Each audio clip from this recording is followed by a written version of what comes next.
All right guys, today I'm going to give you some tips on how to connect PEX pipe to copper or CPVC.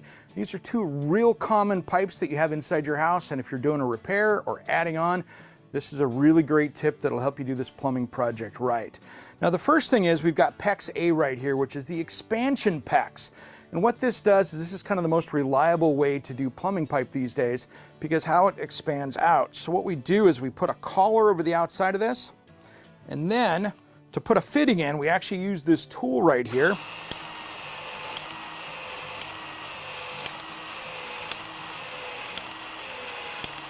We go in like this,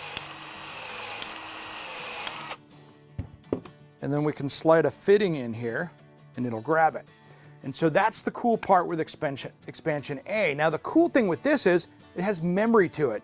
So if this freezes or anything like that, it'll expand out. And you see right now, it's going right back to its original size, which grabs around the fitting and makes for a great sealed up plastic piece right there. So you don't have to worry about drips and leaks down the road. But connecting it to other pieces can be somewhat troublesome for many people. Let me show you my secrets how to do that. This here is CPVC, and this stuff can be really troublesome in the house. This was used in the early 2000s all the way up until current homes. And it's a version of PVC, but it's meant for hot water. The problem though is it can be really brittle and break. And so some homes have a great system that works perfectly. Others will have it break in the middle of the night and cause a ton of problems, and they end up replumbing the house because of it. So this is stuff you kind of want to stay away from of adding more into your home. So the best way to go from this into PEX is to do this. They make fittings that have PEX expansion on one side, CPVC on the other. So that's one way, and I'll show you how to do that in a second. The other way is to put on a threaded fitting on the CPVC, go into a coupler, and then go into another fitting on the other side that'll take us in that way. So let me show you this way first. So what we're going to do here is we're going to glue on this CPVC fitting on the end here. Now this is an all-in-one, so I don't need primer for this stuff. Just going to put a nice coat on here. And this glues right on here, just like any other CPVC fitting. As that's drying, let's get this expansion here.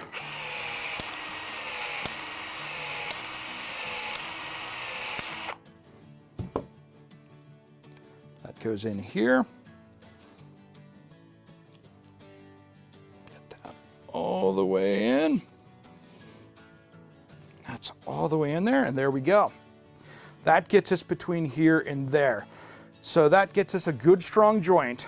The worst thing we can do on this type of situation is use a push to connect because it can slide off the CPVC. I've seen it happen on projects, and that's a major leak.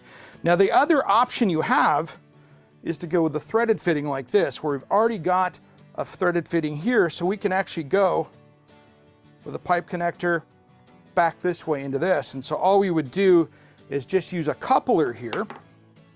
So we'll just take some Teflon tape, wrap that around the threads, because anytime we're using these threads like this, and we've got metal and plastic, you want to make sure and put Teflon tape on it.